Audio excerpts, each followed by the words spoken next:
Salam, hörmətli izləyicilər.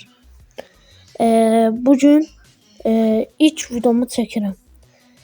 Əvvəl dostlar, kanalımın ilk videosunda belə bir şey demək istərəm. Yəni bundan sonra kanalımda dostlar maraqlı videolar, reaksiyalar, nəsə gülməli videolar və maraqlı videolar çəkəcəm. İnşallah belə 100.000 abunə olarıq. Dostlar, biraz heyecanlıyam. Sabah ilk videomu çəkəcəm. İlk videomu da hələlik demirəm. Və dostlar, ilk videonun şərəfinə video like atıb abunə olmağı unutmayın. Dəstəklərinizi gözləyirəm. İnşallah bu kanalda da yüksək vəzifələrə çıxarıq. Əvvəl 1000 abunə olmaq istəyirəm. Bundan sonra 10.000, 100.000, 1 milyon kimi gedək dostlar. İnşallah yəni olarıq. Yaxşı dostlar, videomu qurtarım.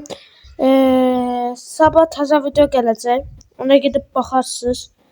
Bu qısa videomda bu qədər idi. Sağ olun, salamat qalın, özünüzə yaxşı baxın.